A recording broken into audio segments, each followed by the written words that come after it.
Hi, Zizaran here with another video, and today we're going to be talking about Explosive Arrow Juggernaut.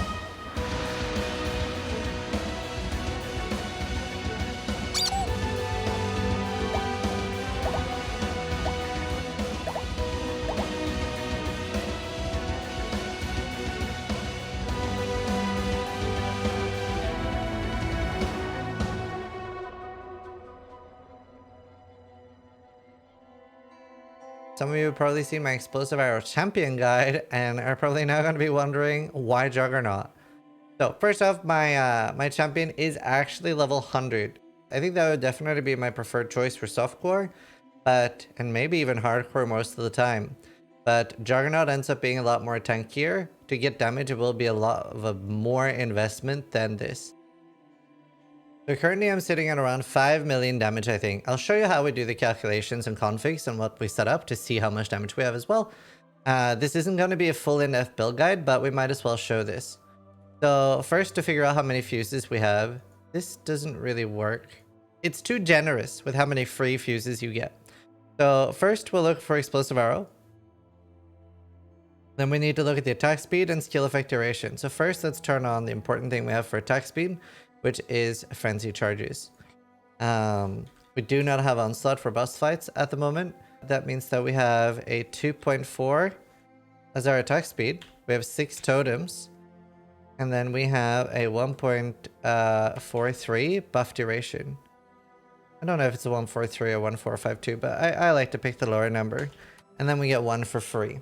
Now, sometimes people like to consider you're getting 6 for free, but you only get 6 for free on the first salvo. In an extended boss fight, I like to calculate that you're getting 1 for free because that's realistic. Even 2 or 3 would be doable, but you're never getting 6 for free in an extended boss fight, and some of your totems are dead. So if you're getting something like this, 21, with a free +1, then you have you're pretty safe to say that you do have 20. Depends on what boss fight. Like, some bosses will clean out your totems. Which is why eventually I do want to have something non-totem as my boss killer. So anyway, we can pretty safely say that we have 20 totems. And then we've currently used life tap. We do want to see what the boss is at Pinnacle. This is normally what I like to look at. I feel like that's the most realistic. Uber, honestly, it just looks a little depressive to look at the damage against Uber and have a good idea what my damage is if I have 3 million Pinnacle. So that's what I like to look at. And none, then, well, my damage looks too high. So we're going to keep it on Pinnacle. The target is burning and it's ignited. You can toggle Scorched Crown. That depends a little bit on how good you are at keeping it up. I keep it up all the time, but I don't like to toggle it anyway. Just don't like to toggle it. If you have a Polaric Devastation or you're using Infernal Cry, you can cover an Ash. I am not using that. And then Cold and Lightning is what we're hitting with at the moment. And that's it. So currently we have 4 million damage without Scorch, 4.4 million with. And this is something I'm looking to get up. And this is basically the same gear that my my champion had 15 million with the same gear. So you see a very, very big difference in damage here. I am also lower level and missing some nodes. For example, obviously this doesn't work for Juggernaut, but my champion basically had an additional like 6 damage nodes on top of like the ascendancy actually does damage. So this is the main number you want to look at, the total DPS. We do actually have quite a lot of DPS because our hit actually matters a lot. Our average damage that each hit is 839,000 for the hit. So it's a very, very big hit. That's why, for example, something like your fire damage can shock is actually quite special if you're able to get chance to shock. This tree does get some. So yeah, pretty decent damage. And I've been getting asked a lot about, where is it? Deadly Elements? Is it called Deadly Elements? This is slightly more damage in POB. It feels a lot worse because your hit will do a lot less. I don't like using it. In fact, I never use it. And it'll make any map that has, like, you know, avoid ailments and stuff like that be an absolute brick. Whereas I was actually able to do a Cortex with 80% avoid ailments because my hit is still so much damage. Like, I still have over like 1 million damage from just my hit part. This is my current setup. So I am using Combustion at the moment. I don't really have a good way of getting rid of Combustion, but I do have a good way of getting rid of Life Tap. At some point, I'm going to do the Katarina helmet. And then I'll be able to, instead of life tap, have awakened elemental damage with attacks. And that'll honestly be pretty good for the damage. So that's like a 600,000 damage increase. So pretty happy with that. Can't really, well, there's nothing else really here we can replace. And obviously we do need the combustion for the ignite chance. You could also argue you could get your flammability ignite chance as well, which we're currently not using. Either way, it's pretty optimal. This is my auras. I have determination, grace, enlighten level 3 and malevolence. This actually leaves me perfectly at 0 mana right now without a helmet restoration. However, I have 10% mana restoration of skills, so I had to use some conquering orbs. It's a very exact setup right now. We are actually going to min-max a lot harder though. I'm showing in-game. I feel like Gear's easier to see in-game. So this is my helmet at the moment. I don't have an enchant, and that's because I don't really care to. I do want a Katarina helmet, a diadem, which we have this fire and chaos. The problem is I'm going to get so much fire rest with what I'm going to do eventually that I really do want with cold and chaos or lightning and chaos. I do want a new one. But either way, if I do hit a really good enchant on that, I'll keep it. Alright, at the moment, we're doing the Eternal Damnation Lore Weave combo. And let's first talk a little bit about what the character is at the moment, and then I'm going to tell you what I want to do with it and where I'm going and the plans. So at the moment, we have the Eternal Damnation Lore Weave combo. What makes that so good is it puts all our rest at 78 max, and this cannot be lowered. The maximum cannot be lowered. Now, you're still weak to, for example, exposure. Obviously, right now I'm okay against exposure because of endurance charges. Without them, I wouldn't be. But, you know, having 110 here in the right bracket would actually be quite nice. It's actually, I'm so fucked on res that I don't even have the 20 dot multi-mastery. It is that rough. And even the 1% fire damage per 20 strength, honestly, would be, well, 20 fire damage or something. So that would be decent too to have. We can get some more damage. But either way, first elemental damage needs to go through my 78 res, and then gain additional elemental damage reduction equal to half of your chaos res. So it's first through 78 and then a 39% damage reduction after that. We're very, very tanky. Now we have another layer of defense. I'm gonna go to my hideout so you can see my armor with flasks and auras up. We have 66,000 armor with nothing up. This is just with my auras, and I don't have Defiance Button or anything like that. We can't fit that at the moment. And with endurance charges and everything up, I think I have 120,000 armor, 128,000 armor. And this is really cool because 8% of our armor applies to fire, cold, and lightning damage taken from hits. And this is really interesting because obviously, whenever I take elemental damage, I'm also using Tempered by War, which splits this damage. And Transcendence or Unbreakable, they are historically very, very strong against lower amounts because it's armor, right, being used to mitigate this. And armor isn't very good against big hits. To mitigate like a 10,000 or a 20,000 hit, you would need hundreds of thousands of armor. But something like 5 or 10,000 armor is insane against small hits. So since the damage gets split between my fire and my cold, or my lightning and my fire, that makes it so much stronger. So that's why you can see things like this, where I'm just like standing there and you can just see like I'm literally unaffected by bearers. I'm just walking into them. I cannot die from that.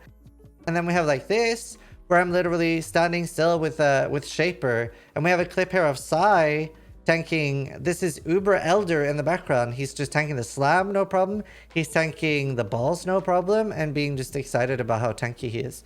So that's like a really, really cool combo. We have Undeniable to help with the accuracy issues, but I did actually also have to take Weathered Hunter. This isn't bad because we're so low on res anyway. I have this. I'm also using Enduring Cry in boss fights to help a little. Currently, we do have Untiring to help with recovery, but I have thought about taking Unrelenting instead. I haven't fully decided yet. I'm stun immune from Unwavering. Other than that, it's very, very similar to the normal EA champion, sorry. Very, very similar. Now, I do want to try to get a bow with the unveiled thing, which is something like, I can't remember the exact wording, but it's something like increased attack speed near unique monsters. This is the same type of attack speed as minion attack speed, so I do need a new bow. And I'm trying to get a synthesized bow. That's part of the future. But I want to get enough attack speed that I don't have to rely on spiritual command, because we have this. This is Invocation of Elemental Overload. So my endgame plan and where I want to go next is I want to do that, and then I can free up 1, 2, well, hopefully once I get enough decks, 3, 4, 5, 6, 7, 8, 9 skill points to put otherwise. So I need to get 2.3, 2.33 or something attack speed without having these nodes. So ideally, I want to get a bow with 18 or 19 natural attack speed, and then the unique monstrous attack speed, and then fire dot multi. That would be really great. I'd be very pleased with that. And then getting all those damage points. I could grab damage up here. There's things over here I can grab. I could go for some flask up time. I could go for druidic right. There's a lot of cool things I could grab there. And I am then going to be changing into a new chest. So we're doing a lot with this build. So this is what I'm working on. This is going to have, it currently has tier 6 determination aura effect. It is going to have tier 5. So what I'm looking for here is I'm looking for the Searing Exarch one to be aura effect of non-curse aura increase. And that needs to be a tier 5. Sorry, tier 4. So this is going to be tier 5, tier 4. Tier 5 determination, tier 4 of the aura effect. And honestly, I wouldn't mind getting the aura effect one up because that affects everything. So we'll see. I might play around a little bit with the Orb of Conflicts. Thankfully, I have 12 as well as we have the Harvest Imprints. But then I'm going to roll 8% for symmetrical reduction. And then the prefixes is going to be ideally tier 1 life if I can get it.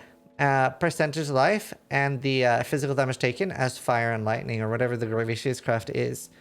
Fire and lightning. So this would be very, very big because this is 12% fizz reduction, sort of. And it's also going to be really good with Tempered by War. And when I do that, I'm also going to be dropping the amulet and using my champion's old amulet, which is here, plus 2 to fire skills, basically. This is really good because this turns my Purity of Fire, which I've already leveled. This turns my Purity of Fire 21 into 23, giving it 5 max stress. And then we're going to take some of the fire nodes here. Either way, we end up with 90% maximum fire res. Also courtesy of this bad boy. So I have at least this one. I am trying to get a better one. I'm trying to get a 2-stat one. But it's very hard. Ideal one would be plus 3 maximum fire res. Your fire damage can shock. If we can get that, and like actually my own all my endgame gear, I can literally get 20 million damage on the jug. That's a little bit dreamy. I'm aiming somewhere between 10 to 15 million because that with this tank, this will be even tankier than what we are currently. We're currently able to tank pretty much everything in Uber Elder.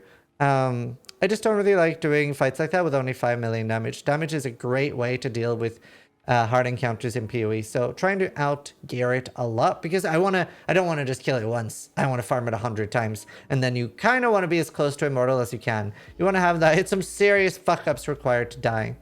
Another thing I'm going to do to get damage is I'm actually going to be using Polaric Devastation.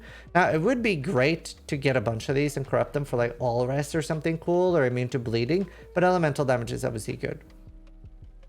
So that's probably going to replace my semi-perfect Vermilion ring.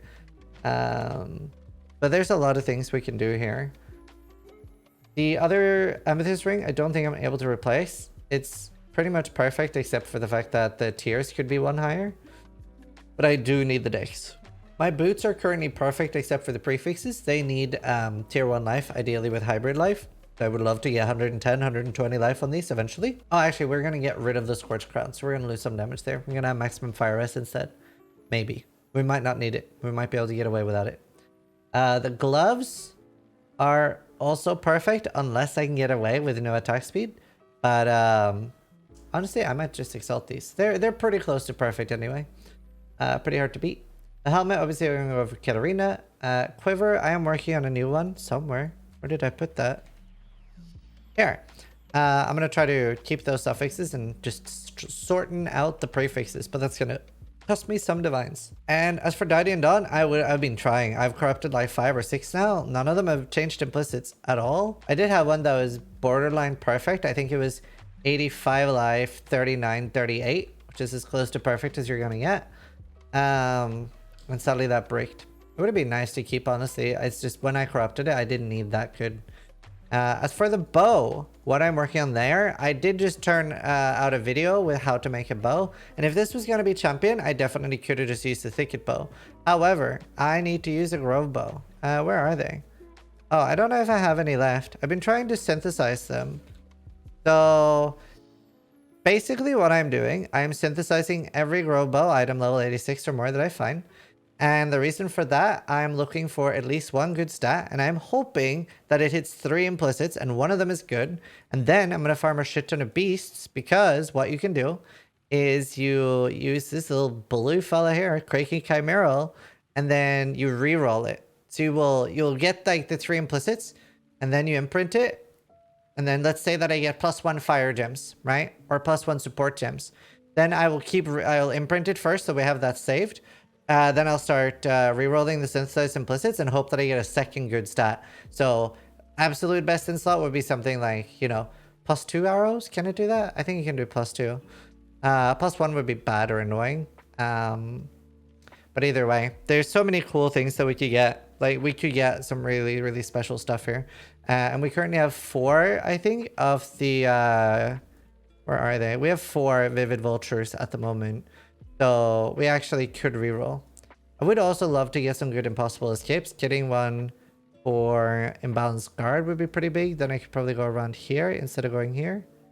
Or maybe not. I do need Unwavering. Either way, I'm really, really trying to min-max this build pretty hard. And I might be returning this gear to the champion at some point. Because once I get my Mage Blood, I'm thinking about copying Dan's Jug build, which is a Reap. But I also need Awakened Spell Cascade for that. So we'll see. That's sort of like where I'm at the moment. Definitely trying to min-max the build pretty hard. It's also crit immune. I failed to mention that. I have crit immunity here, here, and what should we say? Lethal Pride, the only thing you need here is the Rakiata. I did get a little bit lucky and get 20% burning damage, which made it worth taking that wheel. And we're using Energized Armor here, which I think I have Energized Armor with 18, so I can get 1% more armor there. Boom. Thanks, Steel. I think that's pretty much it. I just wanted to make a video talking about the jug, where I'm headed, and like what we're thinking. So yeah, eventually we are going to have 90 max fire res and ditch the amulet, get a new chest, and we should technically be tankier. We should be borderline immortal to some things then. Either way, I hope you guys enjoyed the video. Thank you guys so much for watching. Sorry if you liked the video, but more importantly, try to die less than I do.